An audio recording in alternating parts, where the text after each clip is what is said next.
महाभारत युद्ध में main focused जो था, जिसको मारने के लिए सब दौड़ रहे थे, वो था अर्जुन। तो युधिष्ठिर ने एक दिन पीछा किया भगवान का, ये जाते कहाँ हैं? तब उसने देखा कि भगवान अर्जुन के शिविर में चले गए। तो युधिष्ठिर घबरा गया, बोले कहीं अर्जुन को मार तो नहीं देंगे, कहीं रात्रि में विष तो नहीं दे देंगे। जैसे युधिष्ठिर ने जाके देखा तो क्या पाया? भगवान उसके पैर दबा रहे। आजकल का यूथ ना बहुत इंडिपेंडेंट हो गया है। They live like what they want, right. जैसे वो चाहते हैं वैसे वो लोग जीते हैं। तो इसमें वो लोग कदर नहीं समझ पाते कि अपने पेरेंट्स की क्या है, या गुरुजनों की क्या है, फैमिली की क्या है। जॉइंट फैमिली कहते किसको है? बड़े बड़े शहरों में तो ये पता ही नहीं है लोगों को। मृत्यु होती क्या है? मृत्यु संसार का सबसे बड़ा सत्य। जिसने भी जन्म लिया उसको मृत्यु तो प्राप्त करनी है। आपको लगता है रावण में भी भगवान थे, हिटलर में भी भगवान थे, सब में भगवान?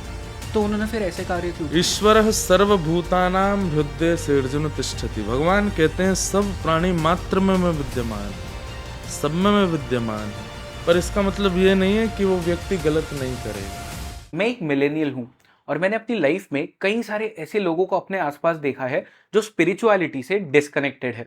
उन्हें शायद पता ही नहीं स्पिरिचुअलिटी का मीनिंग क्या होता है। कुछ लोग ऐसे भी है जो स्पिरिचुअलिटी का नाम सुनते ही सोने लग जाते हैं। इसीलिए आज का एपिसोड बहुत इंटरेस्टिंग है क्योंकि ये ऐसे ही लोगों को केटर करता है। इनफैक्ट अगर आप एक स्पिरिचुअली क्यूरियस इंसान हो, ये एपिसोड आपको बहुत पसंद आएगा। नमस्ते, जय हिंद। मेरा नाम है जय और ये है द आवारा मुसाफिर शो, एक ऐसा पॉडकास्ट जहां हम बात करते हैं भारत के पास्ट, प्रेजेंट और फ्यूचर की। तो आज के इस पॉडकास्ट में मैं बात कर रहा हूं इंद्रेश उपाध्याय जी से।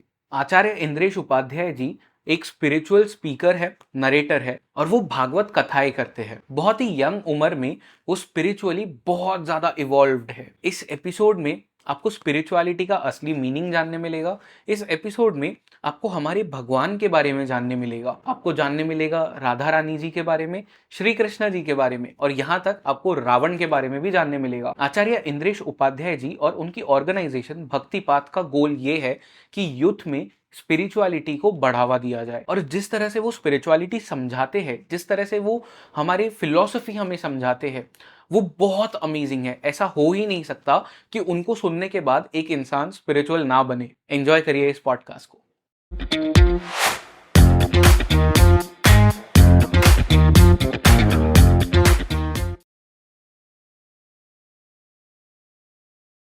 जय श्री कृष्ण इंद्रेश जय जी। श्री कृष्ण, जय श्री कृष्ण। आपके साथ में बात करने का फर्स्टली मेरा प्रिविलेज है आज।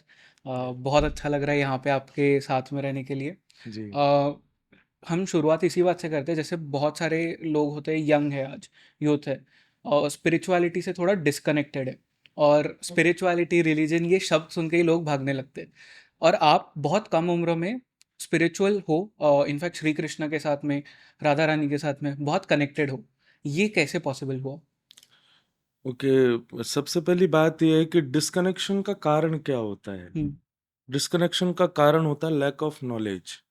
जब आपको किसी चीज के बारे में पता नहीं होता तो निश्चित है कि आप उससे भगोगे। अच्छा, एक होती है लैक ऑफ नॉलेज और दूसरा होती है रॉन्ग नॉलेज। तो गलत इंफॉर्मेशन की वजह से भी आप भागते हो। जैसे अभी हम मुंबई में हैं, मुंबई को लोग बहुत सारे नजरियों से देखते हैं। अब जैसे मुंबई में कहा जाता है कि यहाँ पर जो है कुछ रॉन्ग तरीके से इसको प्रस्तुत किया जाए। यहाँ के सेलिब्रिटीज ऐसे रहते हैं, दिखते कुछ हैं कुछ, और यहाँ के बिजनेसमैन ऐसे होते हैं, यहाँ के लोगों का व्यवहार स्वभाव ऐसा होता है। तो उसको गलत तरीके से आप किसी को परोस दोगे तो निश्चित है कि वो फर्स्ट टाइम मुंबई आएगा तो उसके माइंड में वो चीज होगी होगी कि यहाँ सब गलत है। तो ठीक वैसे ही क्या हुआ है कि हमारे रिलीजन के बारे में और कुछ शास्त्रों के बारे में उनको परोसा ऐसे गया है आज के यूथ के सामने कि वो लोग फिर उससे डिस्कनेक्ट होने के लिए रहते हैं। परंतु अभी थोड़ा टाइम बदल रहा है, राइट। जब से पॉडकास्ट शुरू हुए हैं, पॉडकास्ट में भी रिलीजन पीपल आने लोग लग गए हैं। तो लोगों को जब पता चलता है तो अब वृंदावन में आप देखो यूथ बहुत आता है, वो लोग आके राधा कृष्ण को जानना चाहते हैं। आज मैं मुंबई आया तो आप भी मिलना चाह रहे हैं, कुछ जानना चाह रहे हैं उस बारे में। तो वही बात है कि रॉन्ग नॉलेज और लैक ऑफ नॉलेज यही आपको रिलीजियन से और आपको स्पिरिचुअल होने से डिस्कनेक्ट करता है। मेरा बचपन से ही दायरा ऐसा ही रहा कि मेरे पूज्य पिताजी भी कथा वक्ता परम पूज्य श्री ठाकुर जी महाराज, पूज्य श्री कृष्णचंद्र शास्त्री ठाकुर जी के नाम से जाने जाते हैं। फिर परिवार भी वृंदावन में रहा, तो बचपन से इतना ज्यादा स्पिरिचुअल और भाव में जीवन रहा, तो नेचुरली कनेक्ट हो गया। जी। तो यही एक कारण है कि इस एज में कनेक्शन बन पाया। ओके। मैं यहाँ पे आ रहा था, तो मैं थाने से आ रहा हूँ, तो टैक्सी में बहुत टाइम था, 2 घंटे थे हमारे पास में, तो मैं आपके कुछ दूसरे पॉडकास्ट थे वो सुन रहा था, आपके सत्संग थे वो सुन रहा था। हर जगह जब भी आप आपके पिताजी का या माताजी का जहाँ पे भी नाम लेते, आप बहुत रिस्पेक्ट के साथ लेते। इसका क्या कारण है? कारण तो मेरे को ऐसा लगता है कि क्यों ना करें हम respect. Today we are living just because of them only, whatever we have just because of them only. आज के बच्चे चाहे इस बात को नकारते हो ना मानते हो, कभी उन्होंने विचार ही नहीं किया होता आज मैं कोई हूं, आप मुझे जान रहे हो कैसे हूं, क्योंकि माता पिता की बचपन में जब हमारे, अभी मैं और आप जब आगे चल के हमारा लाइफ बढ़ेगी, हमारा परिवार बढ़ेगा, तब हमें पता चलेगा कि एक एक बालक को हमने, एक एक परिवार के व्यक्ति को हमने कैसे बनाया। राइट। और फिर आगे चल करके वे लोग ही हमारी डिसरेस्पेक्ट करें तो वो कहाँ तक जायज होगा। अभी क्या होता है कि आजकल का यूथ ना बहुत इंडिपेंडेंट हो गया है। They live like what they want, right. जैसे वो चाहते हैं वैसे वो लोग जीते हैं। तो इसमें वो लोग कदर नहीं समझ पाते कि अपने पेरेंट्स की क्या है या गुरुजनों की क्या है, फैमिली की क्या है। जॉइंट फैमिली कहते किसको है, बड़े बड़े शहरों में तो ये पता ही नहीं है लोगों को। तो इसलिए ये जब हमारे साथ होगा ना, हमारी फैमिली आगे बढ़ेगी, तब हमें पता चलेगा कि वो कितना मायने रखती हैं चीजें। तो ये तो हर बच्चे को करना चाहिए। हमारे राम जी के लिए कहा जाता है, प्रातः काल उठ के रघुनाथा, चाहे वो वन में थे तब भी प्रातः काल उठ के रघुनाथा, मात पिता गुरु ना वही माथा। उठते ही राम जी कुछ नहीं करते, सबसे पहले माता पिता और गुरु को प्रणाम करते हैं माथा रख के। तो बोले वन में थे तो क्या करते, तो वन में नेत्र बंद करके कि सामने मेरे कौशल्या मैया हैं, दशरथ जी हैं, मेरे गुरु जी हैं, तीनों को प्रणाम करते, तब अपना दिन शुरू करते थे। जिन राम जी के पद चिन्हों पर हम चल रहे हैं, वे राम जी जब अपने माता पिता गुरु को रोज प्रणाम करते हैं, डेली का उनका नियम यही है। आज हम लोगों का नियम बन जाता है कि ये करूंगा उसके बाद ही पानी पीऊंगा, ये करूंगा उसके बाद ही चाय पीऊंगा। राम जी का भी यही था कि मैं सूर्य दर्शन बाद में करूंगा, पहले माता पिता गुरु को प्रणाम करूंगा। तो ये तो होना चाहिए, ये तो हमारा कल्चर है। हमारा कल्चर का प्रारंभ ही होता है प्रणाम से, नमस्कार से। माता पिता गुरु को प्रणाम करो, तब ही हमारी हिंदुइज्म शुरू होती है। वहां से हम इंडियंस हैं, भारतीय हैं, इसका प्रारंभिक स्तर ही यही है कि माता पिता गुरु को प्रणाम करो। राइट। तो करना ही चाहिए, मुझे क्या आप सबको भी करना ही चाहिए। तो भगवान ऊपर या माता पिता? माता पिता। क्यों ऐसा? क्योंकि हमने ठाकुर जी को एक बार को देखा नहीं है, ठीक है। जन्म से हम किसको पहचानते हैं, माँ पिता को। शास्त्र भी यही आज्ञा करते हैं कि माता पिता में भगवान को देखो। आगे चल करके अपनी नॉलेज के बल पर, गुरुजनों की कृपा से और अपने स्पिरिचुअल जर्नी से हम ठाकुर जी को ढूंढते हैं, खोजते हैं, उनका अनुभव फील करते हैं। परंतु बचपन से हमने लक्ष्मी नारायण के रूप में, लक्ष्मी के रूप में माँ, नारायण के रूप में पिता को ही देखा है। वही हमको, वही हमारे क्रिएटर हैं, वही हमारे ऑपरेटर हैं। तो दैट्स वाई माता पिता प्रथम, उसके बाद भगवान। इसमें कोई अतिशयोक्ति नहीं बोलने में। ठाकुर जी का भाव ठीक है, बड़े होकर के आप उनके साथ में संबंध कुछ भी बनाओ, पर जो व्यक्ति अपने माता पिता, इसकी पीछे कथा है आपके महाराष्ट्र की। ओके। पुणे से थोड़ी दूरी पर पंढरपुर करके एक स्थान है, जहां पर श्री पंडरीनाथ भगवान, विठल भगवान विराजमान है। तो विठल भगवान वहां क्यों विराजमान है? मराठी में ईंट को या शायद पत्थर को वीट बोलते हैं, उस पर जो खड़े हैं वो विठल। क्यों खड़े हैं ईंट के ऊपर? एक पुंडलीक नाम का भक्त था, वो कहीं किसी समय पर अपने माता पिता की बिल्कुल सेवा नहीं करता था, परंतु एक बार उसके लाइफ में कुछ हुआ, बड़ी कथा है वो नहीं सुनाऊंगा मैं। उसकी लाइफ में कुछ ऐसा हुआ कि वो माता पिता का परम भक्त हो गया। और जब परम भक्त हुआ तो ऐसा हुआ कि वो कुछ करता ही नहीं था, केवल अपने माता पिता की सेवा करता रहता था पूरे दिन। ठाकुर जी इतने प्रसन्न हो गए उससे कि यार ये इतने माता पिता की सेवा करता है, मुझे इसका दर्शन देने नहीं, इसका दर्शन करने जाऊंगा मैं, इतना बड़ा माता पिता भक्त है। तो ठाकुर जी उसके द्वार पर आ गए। जैसे ही द्वार पर आए तो माता पिता सो रहे थे, पैर दबा रहा था पुंडलीक। तो भगवान की इत्र की सुगंधी आने लगी, उनके नूपुरों की आवाज आने लगी। ठाकुर जी चल करके आए तो एक अद्भुत सा प्रकाश होने लगा। तो पुंडलिक चिल्ला के बोला, अरे भाई ये कहाँ से इतनी सुगंधी आ रही है, इतनी आवाज कहाँ से आ रही है, और ये प्रकाश कहाँ से कौन है द्वार पे? लक्ष्मी जी साथ में थी, रुक्मणी जी। रुक्मणी जी ने कहा, तुम्हारे द्वार पर जगत नियंता जगदाधार त्रिलोकीनाथ भगवान श्री द्वारिकाधीश पधारे हैं, साक्षात कृष्ण खड़े हैं, आओ पुंडलिक दर्शन करो। पुंडलिक पैर दबा रहा था, बोले किसने बुलाया इनको, क्यों आए मेरे द्वार पर? अरे पुंडलिक, तुम्हारे माता पिता के चरणों में इतनी भक्ति है, उससे प्रसन्न होकर के ये आए हैं। पुंडलिक बोला, इनको खुश करने के लिए तो मैं कर नहीं रहा था, ये तो मैं अपने, मेरे माता पिता हैं इसलिए मैं सेवा करता हूं, इसमें मेरा कोई गुंजाइश नहीं कि मुझे भगवान को प्रसन्न करना है या किसी को खुश करना है। क्यों आए? मैंने तो इनको खुश करने के लिए किया नहीं। रुक्मणी जी को गुस्सा आने लगा, वो बोली, चलो भगवान आप भी कहीं भी आ जाते हो, हैं बताओ, वो आपको पूछ तक नहीं रहा है और आप उसके द्वार पर आ गए हो। भगवान बोले, यही तो देखो, भगवान खड़े हैं द्वार पर। यहां सामान्य व्यक्ति का ऐसा स्वभाव हो जाता है कि यदि मित्र गरीब है लेकिन कोई अमीर मित्र उसको दिखाई दे जाए तो गरीब मित्र को छोड़ने में एक क्षण नहीं लगाता। वो माता पिता के चरणों में बैठा है, लेकिन यहाँ जगत के माता पिता उसके द्वार पर खड़े हैं, लेकिन वो अपने माँ पिता का पैर छोड़ नहीं रहा है, उन्हीं की सेवा में लगा है। ये तो मुझे और ज्यादा अट्रैक्ट कर रहा है, अब तो मैं इसको दर्शन देके ही जाऊंगा। रुक्मणी जी बोली, अरे पुंडलीक, द्वार पर भगवान खड़े हैं, ठीक है तुमने नहीं बुलाया, उनकी प्रसन्नता के लिए कुछ नहीं किया, पर एक मानव का स्वभाव होता है कि घर पर आए मेहमान की थोड़ी तो रेस्पेक्ट करो, कोई आसन ही दे दो उनको बैठने के लिए। पुंडलीक बोला, ये और बला आ गई मेरे सिर पर, जबरदस्ती आके खड़े हो गए, अब इनके दर्शन करो। ये बोले, अच्छा ठीक है, तो अभी मैं सेवा कर रहा हूँ, सेवा से फ्री होके मिलूंगा, तब तक आप एक काम करो। ये ईंट खिसका दी उसने द्वार पर, लो इस पे ही खड़े हो जाओ, मैं स्पेशली उठ के नहीं आऊंगा आपके लिए कोई सिंहासन देने के लिए। तो भगवान इतने प्रसन्न हो गए उसके भाव से कि माता पिता को एक क्षण नहीं छोड़ रहा है, द्वार पर भगवान खड़े हैं तब भी उनके प्रति आकर्षित नहीं हो रहा है। तो भगवान उसकी प्रतीक्षा के लिए ईंट के ऊपर दोनों भुजा कमर पर रख के, मानो he is waiting for him, still till now he is standing like this only.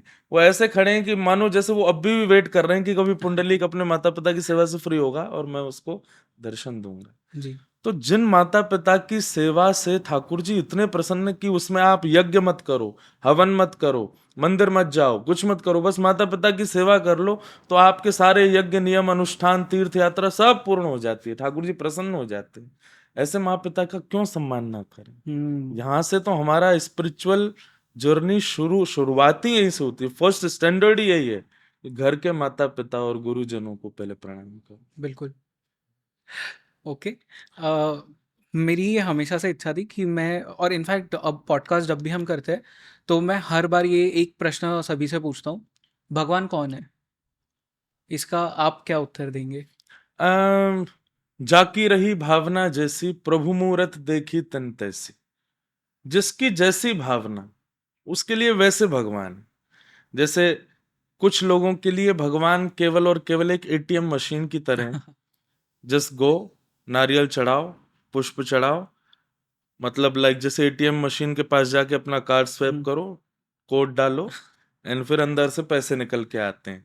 तो कुछ लोगों के लिए भगवान ऐसे हैं कि उनके पास जाओ, उनको खुश करने के लिए फूल चढ़ा दो, नारियल चढ़ा दो, कहीं घास दूर्वा चढ़ा दो, कहीं कुछ चढ़ा दो, तो ठाकुर जी प्रसन्न होके जो मेरे बिगड़े काम है उसको संवार दें। कुछ लोगों के लिए भगवान इस रूप में, कुछ लोगों के लिए भगवान ऐसा है कि वो सही और गलत का डिसीजन लेने वाला कोई बैठा आकाश में।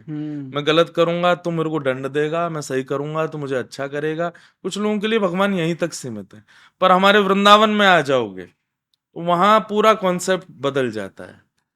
वहां भगवान नहीं है, वहां हमारे सखा श्री कृष्ण, हमारी प्यारी श्यामाजू श्री राधा रानी, वे हमारे ही सदस्य हैं। वहां ऐसी भावना नहीं मानी जाती कि भगवान कोई आकाश में बैठी एक सत्ता है, उनको अपना ही परिवारी जन माना जाता है। तो जाकी रही भावना जैसी, प्रभु मूरत देखी तन तैसी। जिसकी जैसी भावना वो वैसा ठाकुर जी को देखता है। आपकी भावना जैसी होगी, अब नेचुरली है कि आप जैसे लोगों के संग रहते हो आपकी वैसी भावना बन जाए, वैसे ठाकुर जी दिखेंगे। आप मेरे साथ रहने लगोगे तो 6-7 महीने में निश्चित है कि आप जैसे अभी ठाकुर जी को देखते हो 6 महीने बाद वैसे नहीं देखोगे, आपकी भावना बदल जाएगी। तो भावना के अनुरूप ठाकुर जी हैं, भावना के अनुरूप भगवान है, सबके लिए अलग अलग। राइट। मैं मारवाड़ी हूँ, मेरे घर पे ठाकुर जी की मतलब भक्ति भाव बहुत है।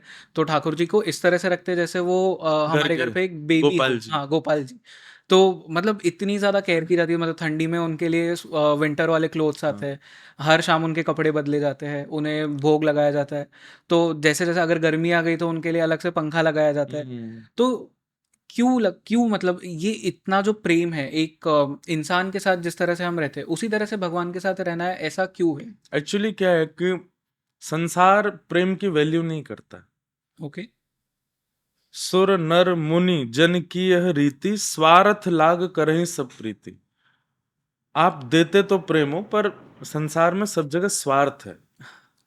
मतलब आपसे कोई काम सिद्ध हो रहा होगा, then only they will accept your offering things, hmm. है ना, अदरवाइज आप उनके लिए कुछ भी नहीं। पर ठाकुर जी के लिए एक झोपड़ी में रहने वाला भी कुछ ऑफर करे तो वो भी स्वीकार है, महलों में रहने वाला ऑफर करे वो भी स्वीकार है। तो मतलब प्रेम जो है ना, उसको वास्तविक कहाँ किस सांचे में रहना चाहिए, इस संसार में हमको दिखता नहीं। हम्म। इसलिए हमारे शास्त्रों में बताया गया कि भक्ति के कई सारे स्वरूप हैं डिवोशन के। उसमें एक स्वरूप यह है कि आप अपने ठाकुर जी को अपना मानो, उनसे कोई संबंध बनाओ, पुत्र का बनाओ, पुत्री का बनाओ, भाई का बनाओ, मित्र का बनाओ। मैं तो कहता हूं कि भगवान से दो संबंध सबसे ज्यादा बनाने चाहिए। एक तो दो ही लोग होते हैं जो व्यक्ति को संभालते हैं और बिगाड़ते हैं, वो है मित्र और गुरु। हम्म। एक तो उसका पथ प्रदर्शक अच्छा होना चाहिए, एक उसका मित्र अच्छा होना चाहिए। अगर ये दो लोग अच्छे हैं तो निश्चित है कि आदमी सफल हो जाएगा। और वो दोनों रूप में अगर कृष्ण ही हो जाएं, जैसे कि अर्जुन के मित्र भी श्री कृष्ण है, गुरु भी श्री गुरु भी कृष्ण है। श्री कृष्ण। महाभारत जैसे विशाल सेना को ऐसे पार कर गया जैसे कोई गड्ढा पार किया हो। कैसे? क्योंकि पथ प्रदर्शक कैसे? क्योंकि रथ वही चला रहे थे, जहां ठाकुर जी चाहेंगे वहीं रथ जाएगा। मतलब हमारी लाइफ का पूरा रथ ठाकुर जी के हवाले। और फिर निर्देशन भी उन्हीं का, मित्र की तरह। वो जो कह रहे हैं गीता में, भागवतम में, रामायण में, ऐसा करो, ऐसी सिचुएशन हो ऐसा करो, वो सब पालन करना, तो हम्म। निश्चित है कि हमारा जीवन सफल होगा। तो जैसे हम घर में एक बेबी की तरह, एक पुत्र की तरह, एक भाई की तरह, एक सखा की तरह ठाकुर जी संबंध बनाते हैं, फलीभूत भी होता है। एक कारण तो ये, दूसरा कारण संसार जो है वो स्वार्थी है, हम्म। ठाकुर जी स्वार्थी नहीं। आज माँ अगर दाल बनाए, नमक ज्यादा पड़ जाए, अपनी जन्मदात्रा बेटे को दे तो बेटा नाक मुंह मोड़ देगा, ए माँ कैसी बनाई है, अच्छा नहीं है, इसमें कुछ डालो, नमक बहुत हो गया। लेकिन वही ठाकुर जी को ऑफर हो जाती है, बेचारे पा लेते हैं। क्या हम्म। क्या बोलते हैं? बोले भोग लग गया ठाकुर जी का, भगवान ने तो फेंकी नहीं दाल, भाई नमक बहुत तेज था इसमें। Whatever you will offer him, he will accept. Hmm. वो कभी नहीं विचार करेंगे कि आप गरीब हो कि अमीर हो कि कैसे हो क्या हो, आप कामी क्रोधी लोभी मोही ईर्षा द्वेष अभिनिवेश अहंता ममता, आपके अंदर कुछ भी है वो सब भूल करके स्वीकार करते हैं। दैट्स वाई हमारे शास्त्रों में कहा कि भगवान से संबंध बना। ओके।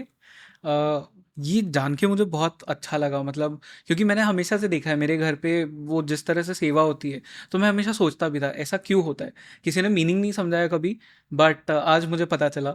नहीं, और एक और बोले, एक पद गाते हैं हम लोग कर्माबाई का, हम्म। तो उसमें कहते हैं भक्ति हो तो कर्मा जैसी, तो ये मारवाड़ी भाषा में ही, भक्ति हो तो कर्मा जैसा जैसी सांवरियो घर आवे गो।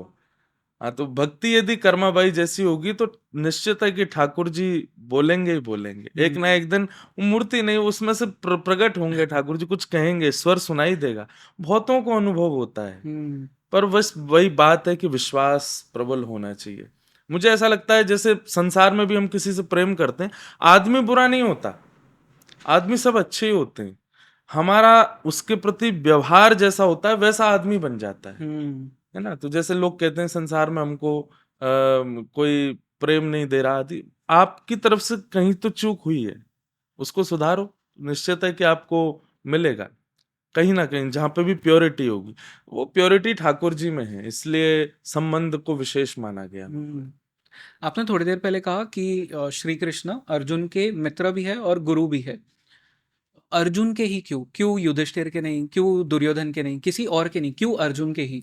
कुछ तो खास बात अर्जुन की देखी ना, उसमें भी कारण, एक कथा सुनाई जाती है कि जब महाभारत का युद्ध निश्चित हुआ तो अर्जुन और दुर्योधन ये दोनों द्वारिका गए भगवान के पास। भगवान से जाके कहा कि महाभारत का युद्ध होने वाला है, भगवान आप किस तरफ रहोगे? ठाकुर जी बोले देखो, मैं अपनी तरफ से नहीं बताऊंगा कि मैं किस तरफ रहूंगा, मैं एक सिनेरियो देता हूं, तुम दोनों विचार कर लो कि मुझे कौन रखेगा। बोले क्या है? बोले एक तरफ तो मेरी सेना रहेगी, एक तरफ मैं रहूंगा, और मैं बिना शस्त्र के रहूंगा। मेरी सेना सारे सशस्त्र रहेंगे, पर जिस तरफ मैं रहूंगा मैं बिना शस्त्र के रहूंगा। तो ये एक सिनेरियो है, अब बताओ किसको चाहिए मैं? दुर्योधन बोला तो आपको लेके क्या फायदा, एक तो अकेले आओगे, वो भी बिना शस्त्र के आओगे। मानव का स्वभाव है ना, क्वालिटी अच्छी हो जरूरी नहीं, क्वांटिटी बहुत होनी चाहिए, है ना।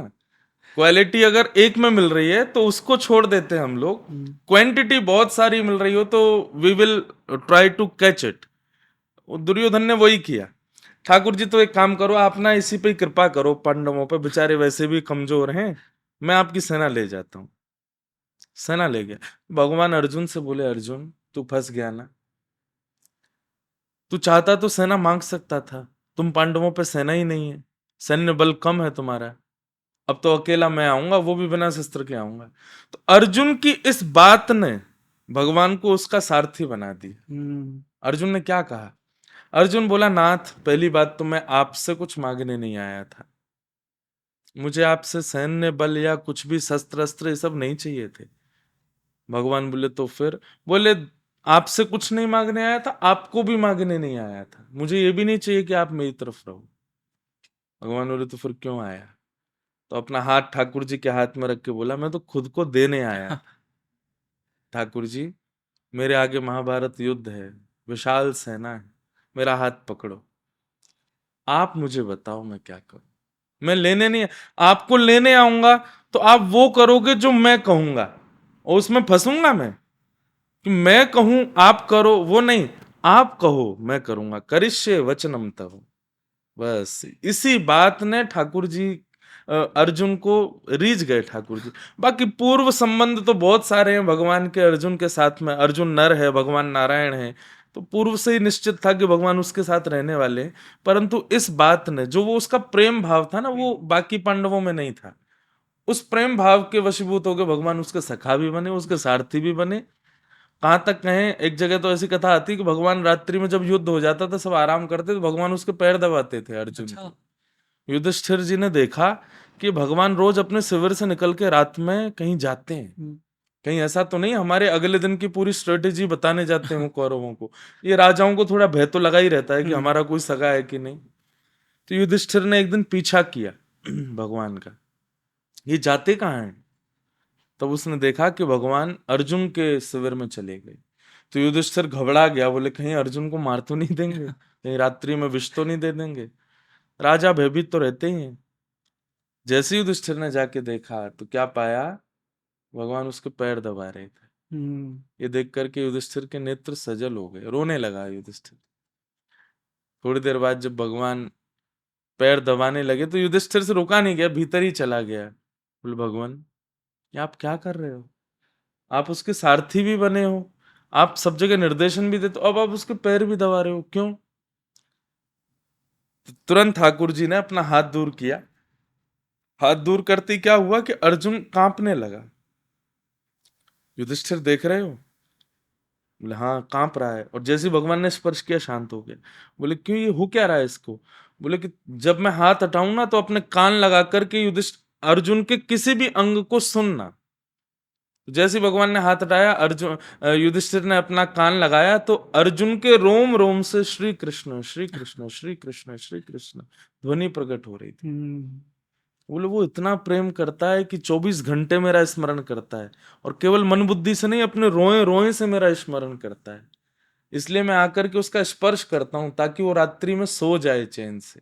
मैं पास रहूंगा तो मेरी याद कम आएगी। मैं अपने शिविर में जाता हूं तो उसको याद बहुत आती है, वो रोता है, वो विलखता है, इसलिए मैं उसके चरण दबा रहा हूं।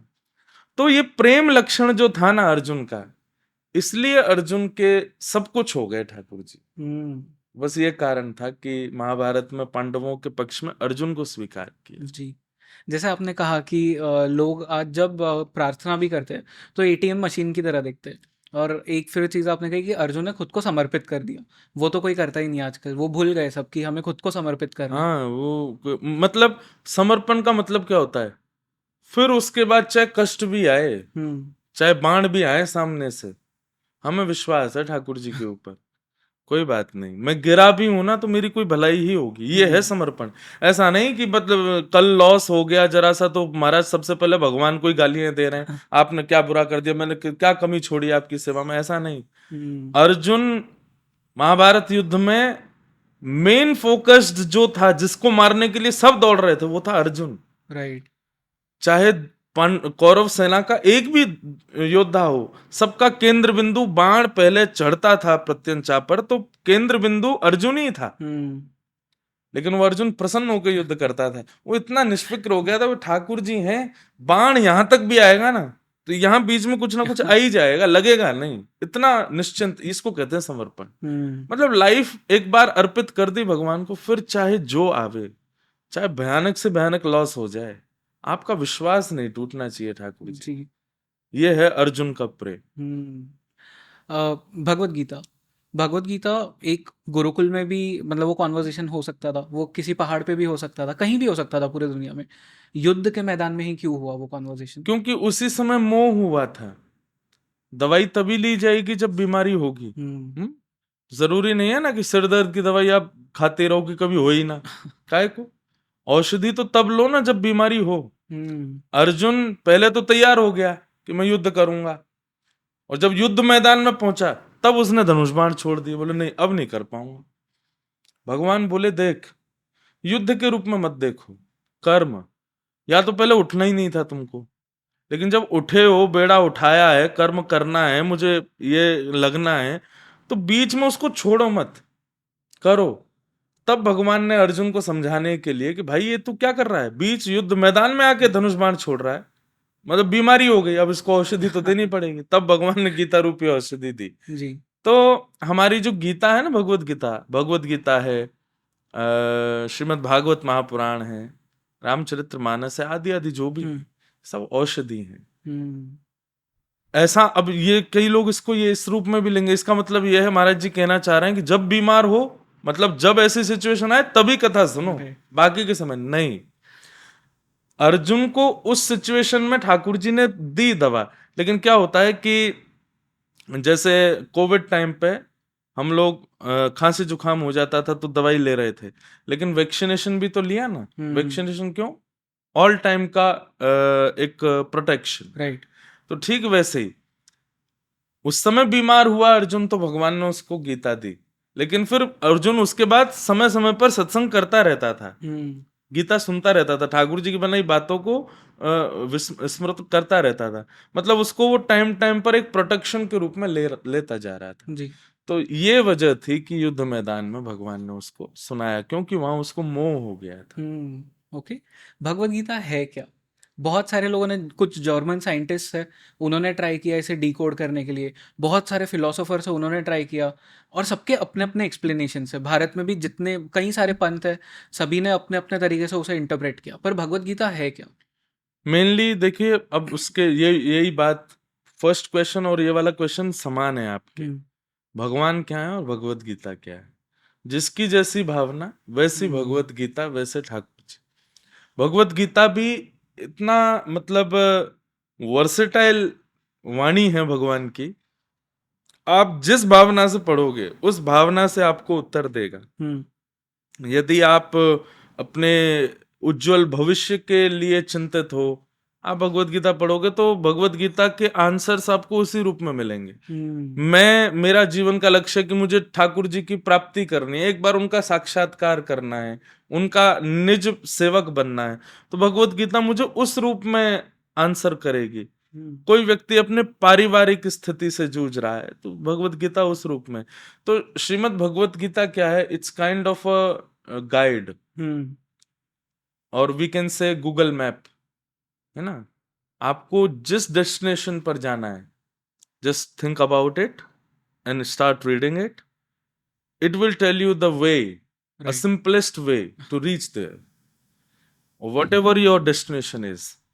तो Bhagavad Gita is kind of a navigation.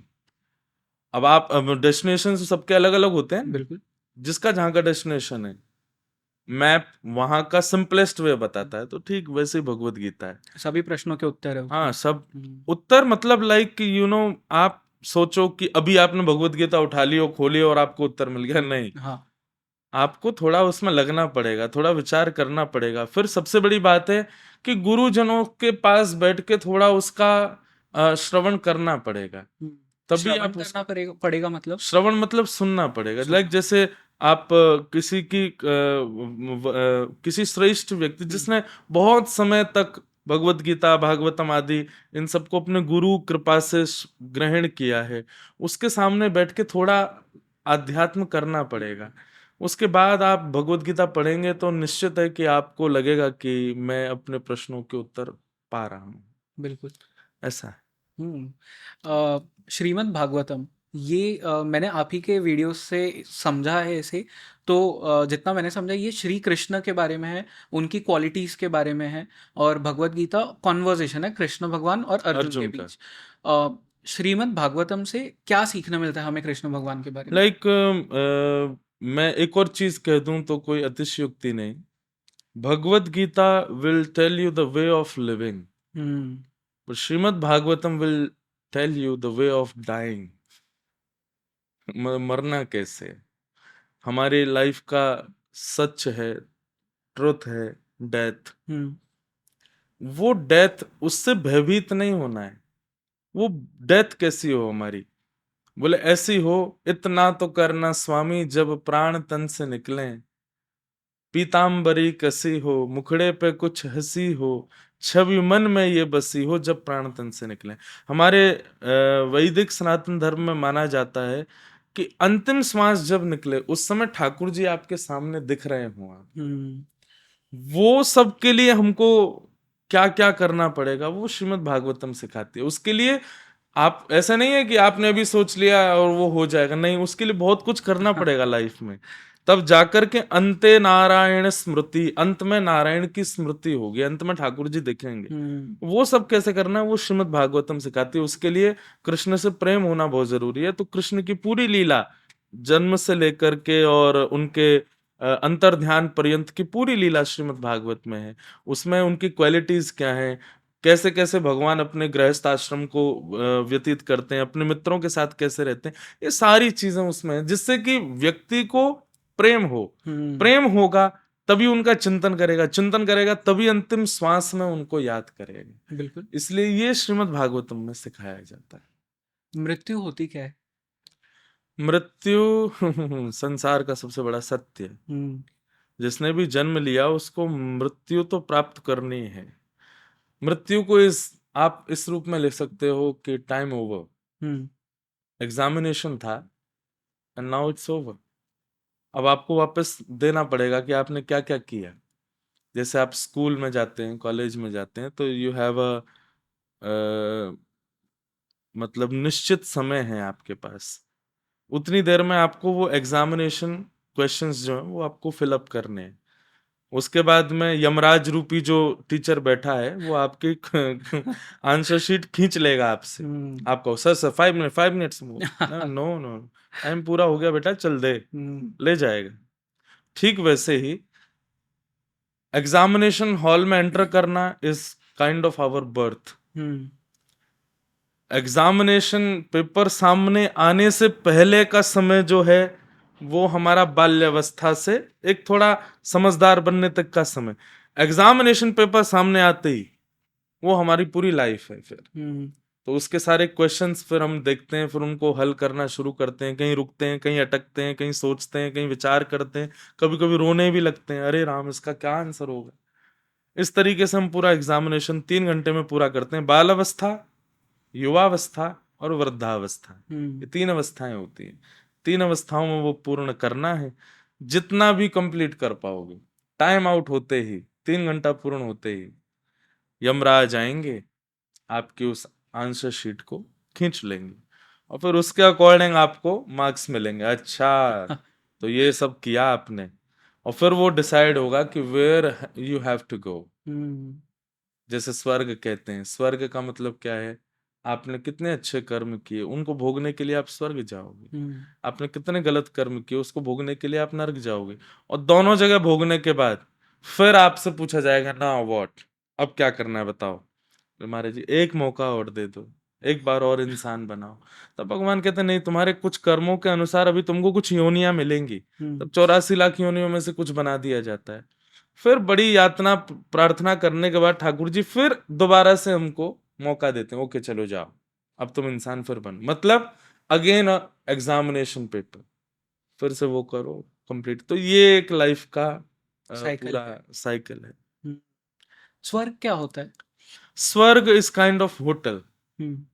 पैसे वाले हो, काउंटर पर जाके पैसे जमा करो, कमरे में एंजॉय करो, बढ़िया मखमली गद्दे पे सो, जो खाना है खाओ, टीवी देखो, रिलैक्स करो, टब में नहाओ, गर्म पानी से स्नान करो, अपना थोड़ा रिलैक्स हो जाओ, फिर उसके बाद चेकआउट टाइम पे बाहर जाओ।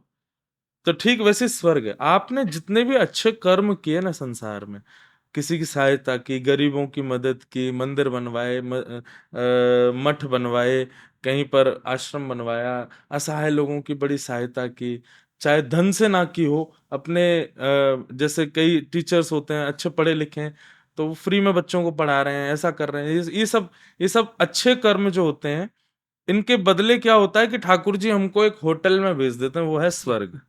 अब बढ़िया वहां पे भोगो, खूब खाओ, पेट भरेगा नहीं, कितना भी नाचो थकोगे नहीं, दाढ़ी मूछ कभी निकलेगी नहीं, मोटे पतले कभी होगे नहीं, वहां सदैव आनंद में रहोगे। पर वहां सीमित होगा, तुमने संसार में इतना अच्छा काम किया तो तुमको इतने दिन के लिए स्वर्ग मिलेगा। अब वो दिन पूर्ण होते ही आपको रिसेप्शन से कॉल आ जाएगा, चित्रकेतु फोन करेंगे सीधे, हाँ महाराज अब आपका टाइम आउट हो गया है, अब आप नहीं रह, महाराज जी एक दिन और रहने दो। नहीं नहीं नहीं बेटा, जमा करवाना पड़ेगा एक दिन एक्स्ट्रा के लिए, और जमा करने के लिए वहां पुण्य ही चलता है, पुण्य रूपी धन ही लगाना पड़ेगा, वो पुण्य कमाने पृथ्वी पे ही आना पड़ेगा। तो इस तरीके से स्वर्ग होता है, वहां फिर पुण्य आपको जमा करना पड़ता है, वो पुण्य पृथ्वी पर ही कमाया जा सकता है। तो ये स्वर्ग है, it's kind of a hotel. पर एक चीज मैं क्लियर करूं, क्या यही सब चलता रहेगा लाइफ में कि हम स्वर्ग जा रहे हैं फिर पृथ्वी पे आ रहे हैं, फिर जा रहे हैं फिर आ रहे हैं, फिर कभी नरक जा रहे हैं फिर आ रहे हैं? Main is Vaikuntha. वैकुंठ में जाने वाला व्यक्ति फिर वो तभी आएगा जब ठाकुर जी पृथ्वी पर आएंगे। जब ठाकुर जी लीला करने के लिए आएंगे तो भगवान का ही सखा बनेगा। भगवान, अब भगवान के द्वारपाल ही रावण बन के आया, जय और विजय जो भगवान के द्वारपाल हैं, उन्हीं को भगवान ने भेजा, जाओ तुम, उनको श्राप लगा था तो जाओ तुम ही लोग जो है पृथ्वी पर रावण बनो, कुंभकर्ण बनो। सतयुग में, त्रेता में वही सतयुग में हिरण्यकश्यप हिरण्याक्ष, त्रेता में रावण और कुंभकर्ण, द्वापर में वे दोनों बने शिशुपाल और दंत वक्र। तो तीन तीन युगों में आए, तो इनको मारने के लिए भगवान आए। ऐसे ही वैकुंठ में जितने लोग जाते हैं, वो जब भगवान जन्म लेते हैं, भगवान आते हैं पृथ्वी पर, तो उनके सारे रिश्तेदार, नातेदार, शत्रु, मित्र, वो सब वही वैकुंठ से ही आते हैं सब। तो इट्स काइंड ऑफ वो क्या बोलते हैं उसको, आपके मुंबई में होता है ना वो लोग करते हैं जो थिएटर, तो उसी में सब पीछे बैक स्टेज तो सब मित्र हैं, वो मंच पे आकर के वो दुश्मन, तू मेरा ये तो वो वैसा ही ठाकुर जी का थिएटर है पृथ्वी। यहाँ कभी कभी ठाकुर जी आते हैं और सबको वैकुंठ से ही लेके आते हैं। वैकुंठ प्राप्ति कैसे हो? जपात सिद्धिर, जपात सिद्धिर, जपात सिद्धिर न संशय। अपने जीवन के सारे अच्छे काम करते रहो और भगवान का भजन करो, पुण्य कमाने की भावना से नहीं, बस एक अच्छा इंसान हूं इसलिए परोपकार कर रहा हूं। ठाकुर जी का स्मरण करते रहो, अपने जीवन को बहुत सीमित तरीके से जीते रहो, ज्यादा इच्छाएं मन में ना हो। इस प्रकार फिर और भी कई सत्संग के भाव हैं, उनको करते हुए अपनी लाइफ को आप एंड करो, तब भगवत प्राप्ति होती है। वैकुंठ वहां से कभी नहीं आना पड़ता, वो तभी आओगे जब ठाकुर जी आएंगे। मैं आपसे मृत्यु के बारे में एक और क्वेश्चन पूछूंगा, क्योंकि मेरे ग्रैंडफादर, उनकी काफ़ी साल पहले मृत्यु हुई थी। मैं शायद उस वक्त 8 या 10 साल का था। तो तब से मैं एक चीज़ सुन रहा हूँ, जब उनकी मृत्यु हुई थी तो ब्रह्म मुहूर्त में हुई थी। एंड वो श्रीनाथ जी के बहुत बड़े भक्त थे। तो श्रीनाथ जी को देखते हुए उनकी मृत्यु हुई थी। तो मैं बचपन से सुन रहा हूँ, सब लोग उस चीज़ की बहुत बात करते हैं। क्या होता है ऐसे सिचुएशन में? ये मैंने अभी बताया, अंते नारायण स्मृति सबसे टफेस्ट थिंग है लाइफ में, ये होना अपने अंतिम समय में भगवान का साक्षात्कार होना, ठाकुर जी का दर्शन होना। ये एक सबसे श्रेष्ठ, मतलब इसको आप कह देंगे कि जो मैंने एग्जामिनेशन का पूरा बताया, वो आप कह सकते हैं कि जैसे कई बच्चे ऐसे इंटेलिजेंट होते हैं क्लास के कि वो टाइम पूरा होने से पहले ही अपना एग्जाम पूरा करके कह देते हैं सर वी आर डन, और वो अपनी मार्कशीट दे देते हैं। सब उनको दिखते रहते हैं, यार इसने ये बढ़िया आदमी निकला है, बता 3 घंटे में ही पहले पूरा कर गया ये, देख के, और वो बाहर एंजॉय कर रहा है, और आप लोग सिर पटक रहे हो, यार हम पे आ ही नहीं रहे क्वेश्चंस के आंसर, ये पहले दे के चला गया। तो आपके दादाजी को आप उस कैटेगरी में ले सकते हो। Means he solved his all questions very very carefully, and at the end Yamraj नहीं आए, ठाकुर जी आए। अच्छा। ठाकुर जी पधारे, यमराज नहीं आए उनके सामने, ठाकुर जी पधारे, और ठाकुर जी का दर्शन करते हुए उन्होंने अपने प्राण त्याग दिए। ये लाइफ का यही लाइफ का मोटिव है, यही हमारी जीने का अंत जो है। हम धन कमाएं, पैसा कमाएं, बड़े गाड़ी बना लें, घर बना लें, चार्टर प्लेन रख लें, ये सारे हमारी लाइफ के मोटिव नहीं है। हमारा मोटिव यही है कि हमारा अंत भला हो, हमारा जो लाइफ का लास्ट ब्रिथ जो है हमारी, वो लास्ट सांस हमारी ठाकुर जी को देखते हुए निकले। तो यही हमारे, हम सब यही सीखने के लिए हम लोग स्पिरिचुअल बन रहे हैं। वो आपके दादाजी का हुआ है। अच्छा। तो या तो यमराज आते हैं या फिर ठाकुर जी आते हैं। ठाकुर जी बहुत कम आते हैं, अगर ठाकुर जी आए हैं तो आपके दादाजी पूजनीय, वो प्रणाम के योग्य है। निश्चित ही वो ठाकुर जी के साथ में वैकुंठ में है। और अब जब ठाकुर जी आएंगे ना पृथ्वी पर, तो आपके दादाजी या तो उनके सखा बन के आएंगे, या तो उनके कोई मित्र बन के आएंगे, या फिर उन्हीं के ही कोई रिश्तेदार नातेदार बन के आएंगे। तो यही तो सीखने के लिए हम स्पिरिचुअल ज्वाइन करते हैं कि लाइफ का जो एंड हो वो सफल हो हमारा। लाइफ के एंड के बाद मेरे दादाजी को पता होगा मैं कौन हूँ, याद रहूंगा मैं उन्हें? जरूरी नहीं है, और होना भी नहीं चाहिए। क्यों? क्योंकि संसार क्या होता है कि यहाँ पर सब लोग, हम सब देह धारण करते हैं, और देह धारण करके फिर उसका त्याग कर देते हैं। ये अटैचमेंट से डी अटैचमेंट होना, यही तो स्पिरिचुअल सिखाता है। और मृत्यु के बाद तो निश्चित है कि वो व्यक्ति निश्चित ही डी अटैच्ड हो जाता है। हाँ, थोड़ा बहुत स्मृति में रहता है, पर फिर वो अपने आगे की चीजों में इतना व्यस्त और ठाकुर जी की सेवा में इतना मग्न हो जाता। ठाकुर जी मिल गए, अब क्या चाहिए, ठाकुर जी की प्राप्ति हो गई, अब उनको इतना भाव नहीं रहता होगा। पर हाँ, ठाकुर जी को याद रहता होगा कि किस परिवार से आए हैं, उस परिवार पर थोड़ी हमारी कृपा बनी रहे, थोड़ा उनके बालकों पर, उनके वंश पर थोड़ा अनुग्रह बना रहे। तो यही है। बाकी डी अटैच तो हम जीते जी हो जाते हैं, मृत्यु के बाद डी अटैच क्यों नहीं होंगे, निश्चित हो जाएंगे। मैंने ये भी सुना है कि भागवतम, श्रीमद् भागवतम की कथा सुनाई जाती है किसी की मृत्यु के बाद।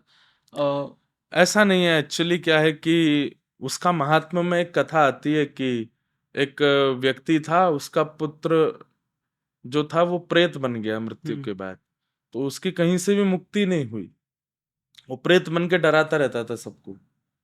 तब उनके दूसरे पुत्र ने, गोकर्ण ने, उनके नाम से श्रीमद् भागवत की कथा की। भागवत कथा करते ही वो मुक्त हो गया, और मुक्त होकर के वो भगवत धाम को प्रस्थान कर गया।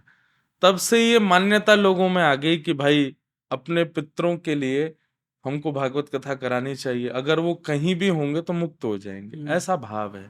बाकी स्पेसिफिक इसी चीज के लिए कथा नहीं होती। ओके। कथा तो बहुत कुछ सीखने सिखाने के लिए होती है। स्पेसिफिक किसी चीज के लिए कथा नहीं होती। आपने कहा क्लासरूम का एग्जाम्पल या एग्जाम्पल वो एग्जाम्स का। एक क्लासरूम में अलग अलग तरह के बच्चे होते हैं। कुछ जैसे कि बहुत ज़्यादा होशियार होते हैं जो 3 घंटे का पेपर शायद 1 घंटे में ख़त्म कर दें। कुछ होते हैं जो 3 घंटे का पेपर 4 घंटे में ख़त्म करें और सबको इक्वल मार्क्स भी नहीं आते। उसी को अगर मैं ह्यूमंस के लिए यूज़ करूँ, इंसानों के लिए यूज़ करूँ, बनाया हम सभी को भगवान नहीं है। क्यों किसी के पास में बहुत ज़्यादा है, किसी के पास में बहुत कम है? Everything is dependent on your Karma. Hmm, okay, हम क्यों कहते हैं कि अच्छा ही करो? कई बार कई लोग मेरे से कहते हैं कि हम तो सब अच्छा ही कर रहे हैं, फिर अच्छा हो क्यों नहीं रहा? तो इट डजंट मीन कि आपने अच्छा किया है अभी अच्छा होगा। वो अभी नहीं तो नेक्स्ट जन्म में भी हो सकता है। हम्म, कई लोग ऐसे होते हैं, वो लोग बहुत गलत करते हैं, पर उनकी लाइफ देख के लगता है कि यार सब सेटल्ड है, सब बढ़िया चल रहा है, कोई दिक्कत नहीं है इसको, कोई वो नहीं है। निश्चित है कि उसका पूर्व का कर्म बहुत बलवान है, हम्म, उसने पूर्व में बहुत कुछ अच्छा किया, इसीलिए वो अभी सब बढ़िया उसका चल रहा है। पर ऐसा नहीं है कि वो हमेशा ऐसे रहेगा। किसी ना किसी दिन तो, जब भगवान श्री राम का अवतरण हुआ उस समय मोर पावरफुल, मोर नाम, मोर यश ख्याति तो रावण की ज्यादा थी। हम्म, रावण श्रेष्ठ था। प्रभु श्री राम जब वन में भटक रहे थे, रावण तब भी सोने की लंका में ही बैठा था। उस समय देखने वाले लोग तो राम जी की कम रावण की ज्यादा प्रशंसा करते थे कि भाई उसका है वैल्यू, तो उसके पास है सब कुछ। तो पर उसके दूषित कर्मों ने गति देखी, आज तक बेचारा जलाया जा रहा है। हम्म, आज भी दशहरा के दिन बेचारे का पुतला जलाया जाता है। क्यों? कर्म। तो यही होता है कि हमारे जो कर्म है ना, वो जरूरी नहीं है इसी जन्म के ही हम भोग रहे हैं, पूर्व जन्म के भी हो सकते हैं। इसीलिए कहते हैं भाई सब कुछ संभल के करते रहो, आज नहीं तो कल तुम कौन से कर्म का फल भोग रहे हो तुमको खुद नहीं पता होता। हम्म, तो ऐसा इसलिए होता है क्योंकि हमारे पूर्व जन्म का या कभी का कर्म फल हमारा संचित रहता है, उसकी वजह से हमको वो सब चीजें भोगनी पड़ती है। हम्म। कहा जाता है कि हर इंसान में भगवान होते हैं। आपको लगता है रावण में भी भगवान थे, हिटलर में भी क्यों नहीं भगवान थे? थे? सब में भगवान। तो उन्होंने फिर ऐसे कार्य क्यों किए? ईश्वर सर्वभूतानाम हृदय सिर्जन तिष्ठति। भगवान कहते हैं सब प्राणी मात्र में मैं विद्यमान हूँ, सब में मैं विद्यमान हूँ। पर इसका मतलब ये नहीं है कि वो व्यक्ति गलत नहीं करेगा, उसमें भी ठाकुर जी का अंश तो है। साइंस में जैसे आप कभी किसी कैंसर स्पेशलिस्ट से मिलोगे, तो मैं गलत भी हो सकता हूँ, पर मुझे जितनी नॉलेज है उतना मैं बता रहा हूँ। मुझे कहीं बताया गया कि हमारे अंदर सारी बीमारियों के अणु रहते हैं, हम्म, चाहे वो कैंसर हो, चाहे वो कोई भी भयंकर बीमारी हो, उसके जो छोटे छोटे अणु होते हैं वो सब हमारे अंदर होते ही हैं। कब कौन सा, कब कहाँ, कैसे कौन सा एक्टिवेट हो जाए कुछ पता नहीं। ठीक वैसे ही ठाकुर जी हमारे भीतर हैं ही, सबके भीतर हैं। हमारे विचार, हमारी वातावरण और हमारे कर्म उनको एक्टिवेट कराते हैं। ठाकुर जी रावण के अंदर भी हैं, परंतु रावण ने कभी भी कुछ ऐसा किया ही नहीं जिससे उनके भीतर के बैठे ठाकुर जी की भावना कभी एक्टिवेटेड हो। हम्म, वो सदैव ऐसा ही करता रहा जिससे कि ठाकुर जी छुपे रहे। और ठाकुर जी हमारे कर्मों से जब छुप जाते हैं तभी हमारा राक्षसत्व प्रकट हो जाता है। हम्म, तो ऐसे ही है, सारे बीमारियां हमारे भीतर है, पर कब कौन से एक्टिवेट हो जाए। सारे गुण हमारे अंदर हैं, कब कौन सा एक्टिवेट हो जाए। सारे दुर्गुण हमारे अंदर हैं, कब कौन सा एक्टिवेट हो जाए। ऐसे ठाकुर जी भी हमारे अंदर हैं, कब एक्टिवेट हो जाए पता नहीं। हमारे कर्म पर ही वो डिसाइडेड होता है कि ठाकुर जी विचार करते हैं एक्टिवेट होना है कि नहीं। हम्म। तो ठीक वैसे ही है ये पूरा भाव भी, ठाकुर जी उसके अंदर भी थे, पर उसके कर्मों ने कभी उनको एक्टिवेट होने ही नहीं दिया। तो वो महादेव का इतना बड़ा भक्त क्यों था? महादेव की भक्ति भी करता था स्वार्थ भाव से। हम्म, अच्छा, महादेव का भक्त बना नहीं था वो, बना कैसे? कोई ऐसा नहीं कि महादेव की शरण में चला गया हमेशा से। वो सब जगह दिग्विजय प्राप्त करना चाहता था, सबको हराना चाहता था, सारे देवताओं को भी उसने बंदी बना लिया हम्म, था। उसको जब पता चला कि कैलाश पर्वत है ये, पूरे ब्रह्मांड का सर्वशक्तिशाली पर्वत है और ये शिवलोक है, शिवलोक पर जब आक्रमण करने के लिए रावण गया, तो उसने जाकर के अपने बल के भाव से कैलाश को भुजाओं से उठा लिया आकाश की ओर। तो जैसे ही उठाया तो महादेव ध्यान में बैठे थे, पार्वती जी बोली महाराज भूकंप सा क्यों आ रहा है, पर्वत हिल क्यों रहा है? तो ठाकुर जी मुस्कुरा गए, महादेव बोले, देवी रावण आया है, आकर के पर्वत उठा रहा है, अपनी भुजाओं से अपने बल का प्रदर्शन कर रहा है। बोले तो इसका तो अभिमान बन जाएगा कि मैंने कैलाश उठा लिए। महादेव बोले रुको अभी बताते हैं। तो महादेव पद्मासन में बैठे थे, पद्मासन से बैठे उन्होंने अपना एक पैर नीचे किया और पैर नीचे करके उसका अंगूठा केवल स्पर्श कराया पर्वत से। शिला पर बैठे थे ऊपर पैर करके, नीचे जैसे ही अपना पैर नीचे करके अपना अंगूठा स्पर्श कराया तो नीचे खड़ा रावण जो था उसकी मांसपेशियां फटने लगी, चीखने लगा, चिल्लाने लगा, मतलब इतना भार बढ़ गया कि अब तो ये चटनी बन जाएगा नीचे आके। तब चीखता चिल्लाता हुआ इसने अपने प्राण की रक्षा के लिए महादेव की शरणागति ग्रहण कर ली। तब महादेव ने कृपा करके अपना पैर ऊपर किया, इसने कैलाश पर्वत नीचे रखा। तब इसको पता चला भाई इनसे नहीं जीत पाऊंगा मैं, तो क्या करूं, इनको अपना गुरु बना लूं। तब उसने महादेव को गुरु के रूप में स्वीकार किया, अपने इष्ट के रूप में स्वीकार किया। तो रावण की कोई भक्ति प्योर थोड़ी थी, वो तो उसने देखा कि यहां से मैं हार गया, तो इसलिए उसने महादेव को अपना गुरु रूप में स्वीकार कर लिया। रावण यही करता था। बाली जो था उनके संदर्भ में आता है कि रावण को उन्होंने अपनी बाम में दबा लिया था। रावण को पता चला कि पृथ्वी पर सबसे शक्तिशाली बानर कौन है, बोले बाली, सुग्रीव का भाई, अंगद के पिताजी। तो रावण बोला कि इनको अगर मैंने हरा दिया तो हो जाएगा कि मानव तो मानव, ये तो जानवरों में भी कोई इनसे ज्यादा बलवान नहीं। तो बाली जो था वो समुद्र में खड़े होकर के संध्या कर रहा था, गायत्री का पुरुषण। इतने में ही रावण पीछे से गया पकड़ने के लिए। बाली ने देख लिया कि रावण आ रहा है, तो और आंख बंद करके मानो जैसे उसको पता ही ना हो। जैसे ही रावण आया, रावण के आते ही बाली ने अपने एक क्षण के अंदर ऐसे भुजा उठाई और रावण को पकड़ करके ऐसे दबा लिया, अपनी बाम में ही दबा लिया और अपनी संध्या करने लगे। उनको मतलब जैसे अभी कुछ पता ही नहीं है। अच्छा, बाली का नियम क्या था कि बाली संध्या करने के बाद में तीनों लोगों की परिक्रमा करता था, पृथ्वी की परिक्रमा, ब्रह्मांड की परिक्रमा, सब जगह की परिक्रमा करता था। तो संध्या करने के बाद में यहाँ पर अभी दबा हुआ है रावण, वो तीनों लोगों की परिक्रमा करने गया, सब जगह परिक्रमा करता हुआ, घूमता घामता, पहाड़ों पे कूदता हुआ, कहीं गिराता हुआ रावण को ऐसे ही आया। और कमरे में आकर के जैसे थक थक करके आदमी अंगड़ाइयां लेता ना, योनिंग करता है, ऐसे जब बाली ने हाथ उठा करके अंगड़ाई ली तब रावण गिरा नीचे। तब बाली क्या कहता, ए तुम कहां से आए हो? रावण बोला, धन्य है भाई, तुमको ये भी नहीं पता कि मैं इतने दिन से तुम्हारे बाल में दबा हुआ हूं। तब रावण ने कहा क्या करूं, इससे भी हार गया मैं, तो उसको अपना मित्र बना लिया। इसीलिए मानस जी में आता है, रामचरितमानस कभी आप पढ़ें या देखें, जब अंगद गया तो रावण कहता, अरे तुम तो मेरे मित्र के पुत्र हो, हैं किसकी शरण में चले गए हो, अरे इसके बनवासी की शरण में क्यों रहते, तुम मेरे पास आ जाओ। तो रावण का स्वभाव था, वो हरा करके या तो दास बनाता था और किसी से हारता था तो उससे संबंध बनाता था। इसलिए महादेव का भक्त था, क्योंकि हार गया था उनकी शक्ति के आगे, उसका बल चल नहीं रहा था, इसलिए बोले ये मेरे गुरु जी हैं।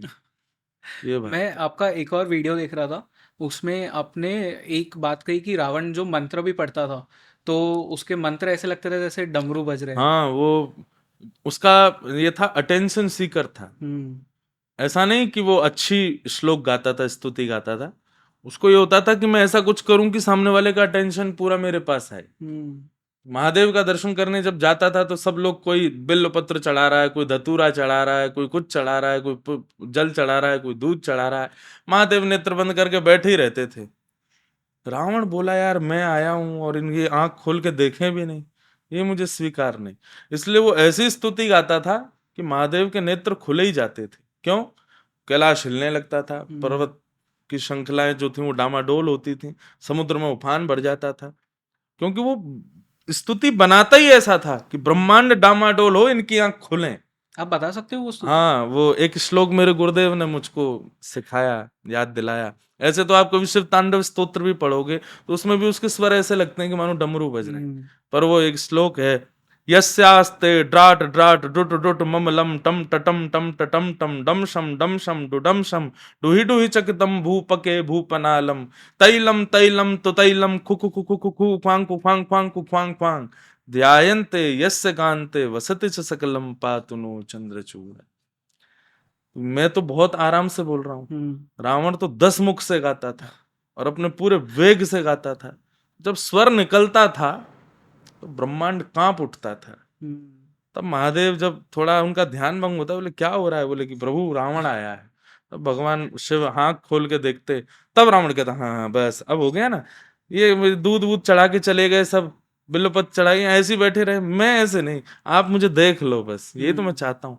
अटेंशन की वजह से, उसको अटेंशन सीकर था, इसलिए वो ऐसा गाता था कि सब उसको देखें, उसकी तरफ उस सबका ध्यान जाए। ये था रावण। मैंने मतलब हम काफ़ी सारे पॉडकास्ट करते हैं जहाँ पे बहुत सारे लोग अपने अपने ओपिनियंस देते हैं, और एक बात मैंने जो अब तक सीखी है, एकम सत बहुधा विप्रा वदंती, सत्य एक ही है बट अलग अलग लोग जो इंटेलिजेंट अपने अलग अलग भाव नाम से से बोलते जानते हैं। हैं। तो एक जो चीज़ है जो आती है हमेशा, जो मैं देखता हूँ और लोग भी झगड़ते रहते हैं, शैवाइट्स वर्सेस वैष्णवाइट्स, ये एक लड़ाई चलती रहती है। वैष्णवाइट्स बोलते हैं कि विष्णु सबसे महान, और शैवाइट्स बोलते हैं कि महादेव सबसे महान। कौन सबसे महान है?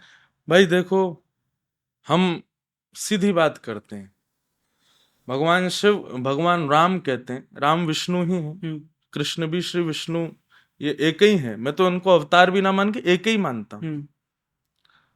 शिव द्रोही मम दास कहावा, सोनर सपने हूं मोहे न पावा। भगवान श्री राम कहते हैं, यदि कोई शिव से द्रोह करता है और मेरा दास है, प्रत्यक्ष तो भूल जाओ, स्वप्न में भी मेरे को नहीं देख पाएगा। तो इसका मतलब क्या हुआ? आपस में ही वे दोनों इतना प्रेम करते हैं। ये विरोधाभास और ये विरोध, ये सब हमने प्रकट कर दिए भाई। ये जितने भी कास्टिज्म है या और भी कुछ है, ये सब चीज तो हम लोगों ने प्रकट कर दी है। ये भगवत सत्ता में ये सब चीजें नहीं है, वहां पर रिक्वायर्ड भी नहीं है। आप शिव की उपासना करते हो और ठाकुर जी की भी उपासना करते हो, तो निश्चित है कि आप जिनके भी उपासक हो, एक दूसरे की उपासना से वो बढ़ेगी। अब जैसे मैं कृष्ण उपासक हूं, पर मुझे कभी अवसर मिले कि मैं महाकाल जाऊं, या मैं वाराणसी जाऊं, या मैं सोमनाथ जाऊं, या मैं दक्षिण रामेश्वरम जाऊं, मैं जाता हूं। लेकिन मेरी उपासना कैसी? मैं जाऊंगा महादेव से जाकर कहूंगा, हे महादेव आप कृपा करना, आपके जो प्रिय श्री कृष्ण हैं, आपके प्रिय जो नारायण हैं, उनमें मेरी निष्ठा और ज्यादा बढ़े। इस भाव से मैं जल अर्पित करता हूं, इस भाव से मैं दुग्ध अर्पित। तो क्या इसमें मेरी अब उपासना नष्ट हो रही है? नहीं, और श्रेष्ठ ही हो रही है। तो इन दोनों में महान कौन है, ये ना तो हमको प्रश्न करना चाहिए, ना इसका कोई उत्तर है। सब महान है, सब अपनी जगह।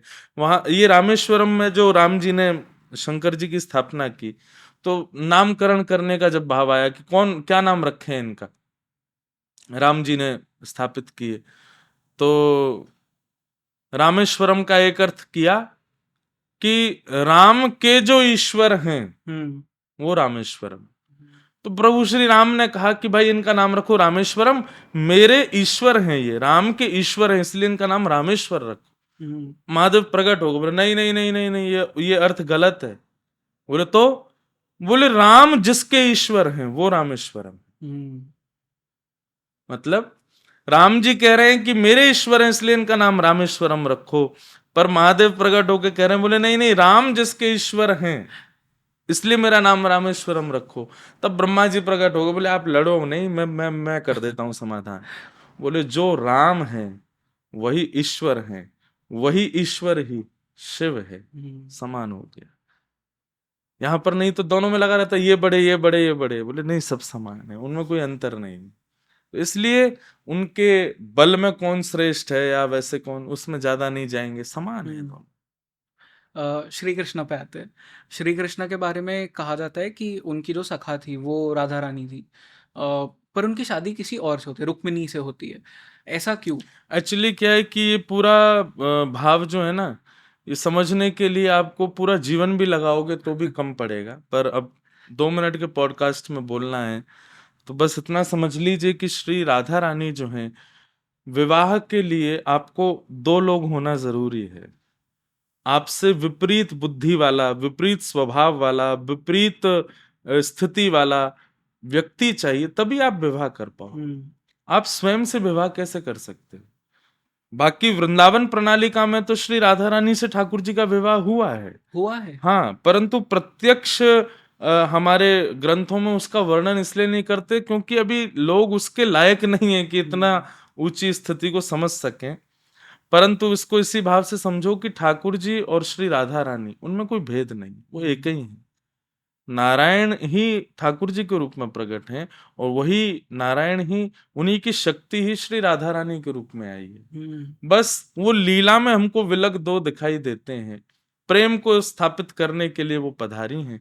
बाकी उनसे विवाह ब्रज की परंपरा में तो हुआ है, परंतु प्रकट संसार के स्थिति में वह विवाह नहीं हो सकता क्योंकि दो नहीं है, एक ही है। तो वही मैं कह रहा हूँ कि 2 मिनट की बात में आप नहीं समझ पाओगे, पूरा जीवन लगाओ। हमें वृंदावन आओ, वृंदावन आके धोती बगलबंदी पहन के रहो, तिलक लगाए घूमो, आत्मकंठी माला लेके राधा राधा जपो, तब श्री जी को समझोगे। श्री जी मैं कहता हूँ, कई पॉडकास्ट में भी जाता हूँ तो श्री जी के विषय में कोई आता है तो मैं पहले हाथ जोड़ के निवेदन करता हूँ, श्री जी एक आध दो, श्री जी मतलब राधा रानी, एक आध 2 घंटे या एक आध 2 दिन में बताने का विषय है ही नहीं। अच्छा, नहीं, उनके लिए तो आपको बहुत अत्यंत भाव साम्राज्य में प्रवेश करना पड़ेगा, तब जाकर के आप उनके, जहां ब्रह्मादि देवता भी नहीं समझ पाते हैं उनको। पर ऐसा क्यों है? क्योंकि वो प्रेम की चरम स्थिति है और हम लोग स्वार्थी जीव है। हम स्वार्थ मेटेरियलिस्टिक वर्ल्ड में रहने वाले, हर जगह स्वार्थ से ही जीने वाले, हम श्वास भी स्वार्थ से ही ले रहे हैं, इतने ज्यादा स्वार्थी हैं। ऐसी स्थिति में रहने वाला व्यक्ति उस परम निष्काम प्रेम, परम पवित्र शुद्ध चैतन्य श्री किशोरी जी को कैसे समझ पाएगा? तो उनके लिए वो अभी लेवल नहीं है हमारा। उस लेवल के लिए आओ वृंदावन आके देखो, पूरे मुखमंडल पर, तन पर ब्रज रज लगाए घूमते हैं, अकिंचन महात्मा, कोई उनको कामना नहीं, ना ज्यादा भोजन की स्थिति चाहिए, जो मिल जाए मांग करके रह लेते हैं, पैरों में पादुका नहीं पहनते, सहज जीवन, मतलब अपने लिए कुछ नहीं, देहाभिमान शून्य होकर के रहते हैं, तब जाकर के श्री जी का अनुग्रह प्राप्त होता है। हम लोग कैसे प्राप्त कर पाएंगे? वर्ली सीलिंग के सामने बैठे हैं, सामने समुद्र बढ़िया लहरा रहा है? मुंबई की चकाचौंध है चारों ओर, हम यहाँ चाह रहे हैं कि श्री जी पता चले, नहीं हो। उसके लिए वो स्थिति होनी है बहुत आवश्यक। और उस इंसान के साथ क्या होता है जिसे पता चल जाए? वो फिर देहाभिमान शून्य, जैसे कि वैकुंठ में मृत्यु के बाद भगवत दर्शन है, उस व्यक्ति को जीते जी भगवत दर्शन है, साक्षात्कार है। जैसे मीराबाई की स्वभाव में क्या होने लगा था कि वो किसी सांवले व्यक्ति को भी देखती थी ना तो अरे मेरे कृष्ण आ गए। बोले नहीं नहीं मैं कृष्ण नहीं हूं, मैं तो नहीं नहीं तुम्हारा वर्ण बता रहा है तुम कृष्ण हो। कोई व्यक्ति थोड़ा टेढ़ा सा आ जाता था, बोले अरे मेरे कृष्ण आ गए। वो भी तो ऐसे खड़े होते हैं, अरे नहीं नहीं मेरे से तो लोग बात करना ही पसंद नहीं करते, मैं टेढ़ा आदमी हूँ। बोले नहीं नहीं तुमसे लोग नहीं करते हूँ, पर मेरे लिए तो तुम कृष्ण हो। कोई छोटा बालक आ जाता है, हृदय से लगा लेते हैं तो मेरा कृष्ण है। जित देखूं उतित श्याममयी, मतलब आपको फिर अवगुण भी नहीं दिखेंगे किसी में, सबके अंदर कृष्ण दिखेंगे। ये स्थिति हो जाती है उस लेवल की बात पे आने पर। आपको कभी हुआ है दर्शन श्री कृष्ण या अनुभव? देखो, दर्शन प्रत्यक्ष हो गए तो ना मैं आपको मिल पाऊंगा ना आप मुझे मिल पाओ, फिर हम संसार के रह ही नहीं पाएंगे। ठाकुर जी का अनुभव होता है, अनुभूतियां होती हैं, मतलब कुछ ना कुछ ऐसा आपके साथ में घटने लगेगा कि आप फिर उसमें, अभी क्या होता है संसार के लोग कुछ भी अच्छा होता है ना तो क्रेडिट देते हैं अपने आप, मैंने किया, मेरी वजह से हुआ, मेरे परिवार की वजह से। पर वैष्णव भक्त क्या करता है, कुछ भी हुआ ना ठाकुर जी की कृपा है, ठाकुर जी की इच्छा से हुआ है, ठाकुर जी के भाव से हुआ है। ऐसी अनुभूतियां होती हैं, अनुभव। दर्शन जिस दिन हो गए उस दिन आपको लग रहा है कि आप मुझे बोलो महाराज जी पॉडकास्ट करना, मैं आ जाऊं ना, मैं मिलूंगा ही नहीं, फिर तो कहीं आनंद से कहीं और। हम संसार में जी रहे हैं, एक दूसरे से मिल रहे हैं, इसका मतलब अभी ठाकुर जी का दर्शन नहीं हुआ। ठाकुर जी के दर्शन हो गए फिर संसार के रह ही नहीं पाओगे, यहाँ हो ही नहीं पाओगे, फिर तो सब तज हरि भज, सब छोड़ छाड़ के चले जाओगे, एकांत में रहोगे, फिर तो वही चाहिए और कोई नहीं चाहिए। मैं आपका एक दूसरा पॉडकास्ट देख रहा था एक दूसरे चैनल पे, उसके कमेंट्स में एक इंसान ने कुछ प्रश्न पूछे थे। अब वो पॉडकास्ट पे तो आप वापस से आंसर नहीं कर सकते, तो मैं उस इंसान के लिए यहाँ पूछ रहा था, शायद उस तक पहुँच जाए।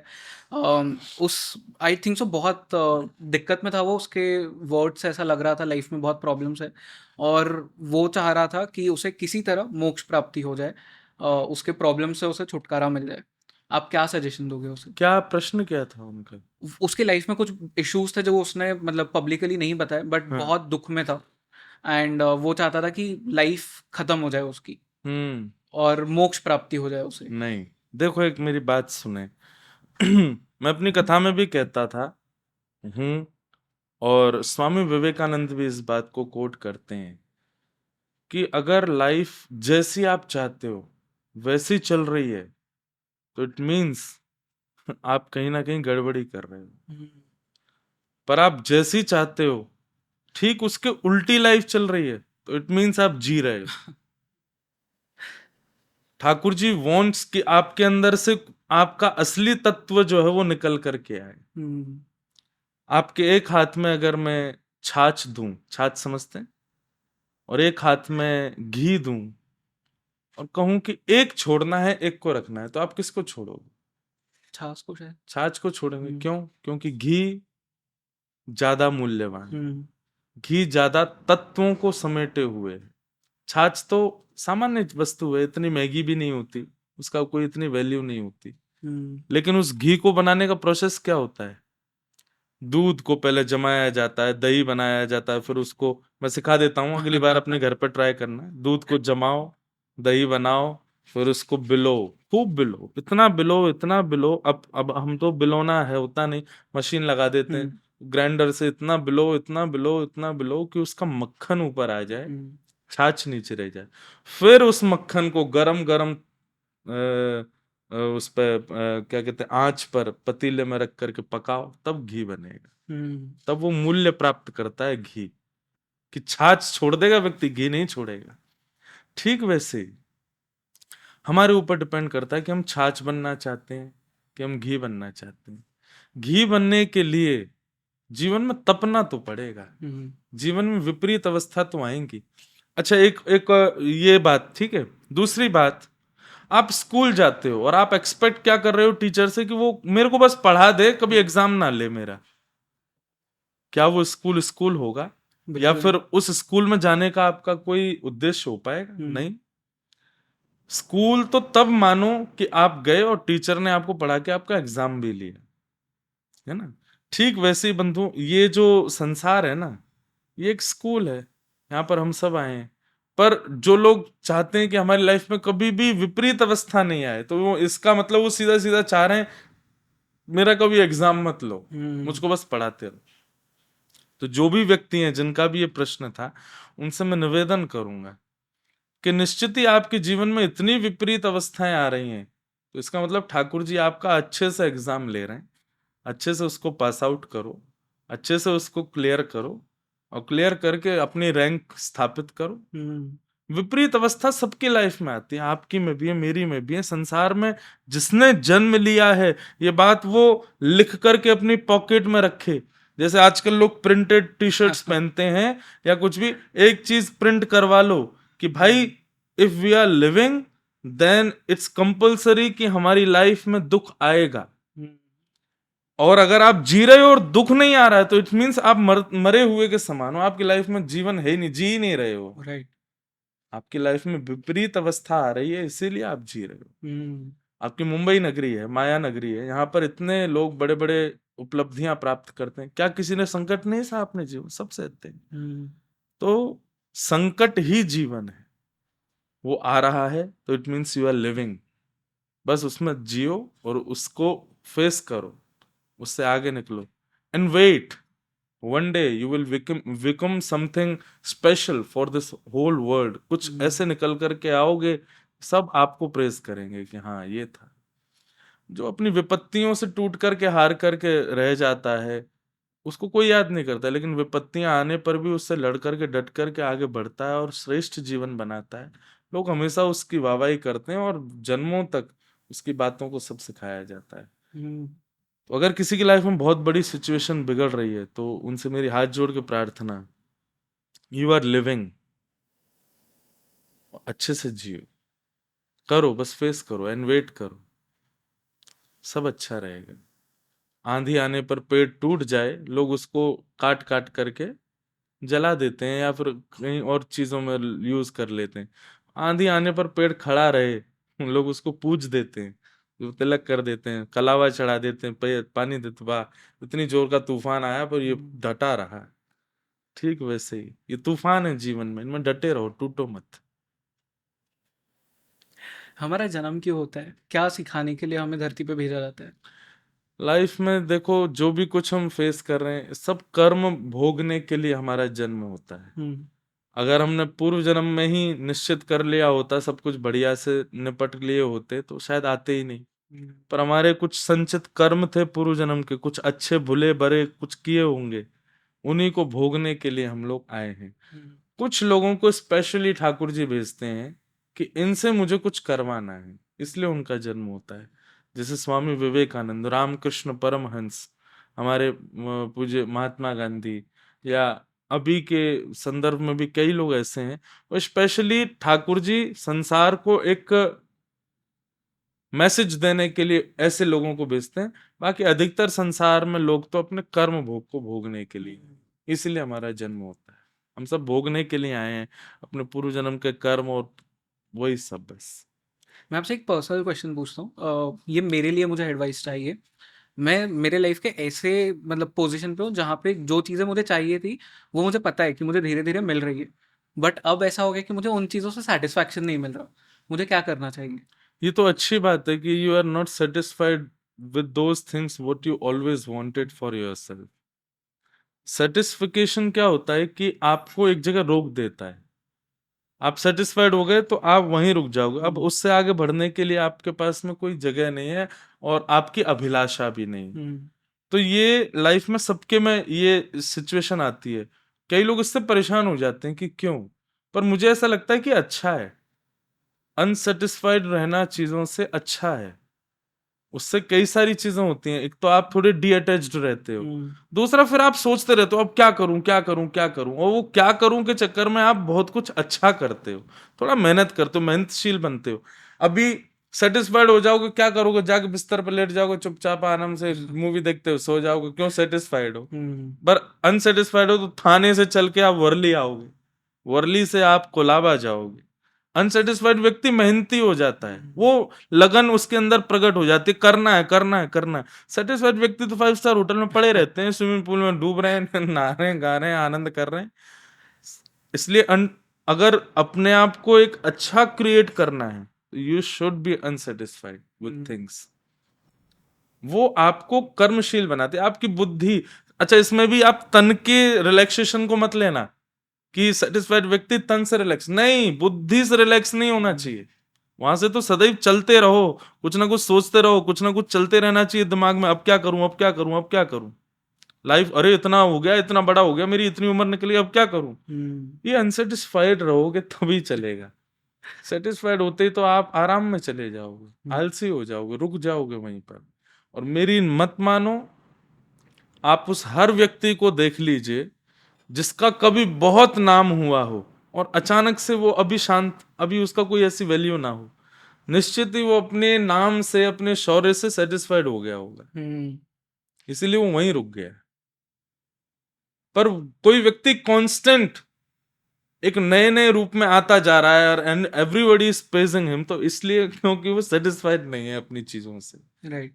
वो अभी भी लगा है कि मुझे करना है, नहीं मुझे करना ही है, मुझे होना ही है, मुझे भूख क्यों बार बार लगती है, एक बार में इतना खा लो कि अनसेटिस्फाइड हो तो जाके लेट जाओगे। पर जो थोड़ा थोड़ा थोड़ा थोड़ा खाते रहते हैं ना, वो ज्यादा फिट रहते हैं। तो थोड़ा सा आप खा लिया, 2 घंटे बाद थोड़ा और खा लिया, थोड़ा और खा, ये अपने डाइटिशियन भी बोलते हैं थोड़ा थोड़ा थोड़ा खाते रहो, एक साथ ज्यादा मत खाओ। तो ऐसे ही थोड़ा सा करो, फिर अनसेटिस्फाइड रहोगे तो आगे लगे रहोगे, कुछ ना कुछ करते रहोगे। तो अच्छा है जो भी आप फेस कर रहे हो। ओके। अनसेटिस्फाइड होना बुद्धि के लिए अच्छा है। आप सोचोगे, विचार करोगे सेटिस्फाइड कैसे हूं, उसके लिए नया कुछ करो, अच्छा है। एक आखिरी चीज़ आपसे पूछता हूँ मैं इस पॉडकास्ट के लिए। तो ये जो पॉडकास्ट हमने स्टार्ट किया था, ये मेरे लिए एक एंशिएंट भारत की प्रथा थी, गुरु शिष्य परंपरा। तो मेरे लिए ये वो परंपरा है। तो एज अ गुरु आपकी क्या एडवाइस है मेरे लिए? बस एडवाइस तो, मैं खुद भी एक शिष्य ही हूं, मैं सबसे कुछ ना कुछ लेता ही रहता हूं। लाइफ में 1 सेकंड भी अगर आपने कुछ अच्छा किया, एक पूरा दिन अच्छा हो जाएगा 1 सेकंड से। 1 दिन अच्छा होने से पूरी लाइफ अच्छी हो जाती है, और पूरी लाइफ अच्छी होने से कितने लोगों का जीवन अच्छा हो जाता है। तो मेरा तो यही है मोटिव कि आपको भी वही कहूंगा कि हम लोग ऐसे ही नहीं आए हैं दुनिया में बस खाने पीने हंसने बैठने। ठीक है, कर्म भोग तो सब भोग ही रहे हैं, पर हम केवल अपने तक ही ना रह जाएं, किसी के लिए एक एग्जाम्पल बन के रहें कि कोई हमारा एग्जाम्पल दे कि ये है, ऐसा हमको कुछ करना है। तो just be like that, create ऐसा करो अपने आप को कि लोग उदाहरण के रूप में आपका नाम लें, भाई वो है देखो, वैसा हमें कुछ करना है। लाइक स्वामी विवेकानंद, लाइक आद्य गुरु Shankaracharya, like Ramanujacharya, like Vallabhacharya, they all did those things कि आज तक उनका एग्जाम्पल दिया जा रहा है सब लोगों में। ऐसे ही हमारा जीवन भी बहुत शॉर्ट है, just create it like this. इतना वर्सटाइल बनाओ अपनी लाइफ को, कर्म तो भोगो पर इतना वर्सेटाइल बनाओ कि लोग आपका एग्जाम्पल दें कि we have to become like him. तो बस यही जीवन का एक आपको मूल मंत्र मेरे ओर से। और ऐसे कुछ करना कि लाइफ की एंड सांस लेने से पहले एक बार भगवान दिख जाए, जैसे आपके दादाजी को दिखे वैसे आपको भी दिखें। उसके लिए जो संभव हो सके वो भी करते रहना। लाइफ भी अच्छी हो, डेथ भी अच्छी हो, दोनों चीज के लिए प्रयास करना। इस एडवाइस के लिए बहुत बहुत शुक्रिया। धन्यवाद। बहुत मज़ा आया आपके साथ में बात जय करके। ये एक सत्संग था मेरे लिए। जय हो। बहुत बहुत ही ज़्यादा मेरा दिल बहुत खुश है ये एपिसोड जय करने का। जय जय हो। थैंक यू सो मच ये एपिसोड जय श्री कृष्णा। जय श्री आपके कृष्ण। समस्त दर्शकों को भी मेरा बहुत बहुत जय श्री कृष्ण, जय श्री राधे। खूब प्रेम से सुनो, सबको शेयर करो। Thank you so much. जय।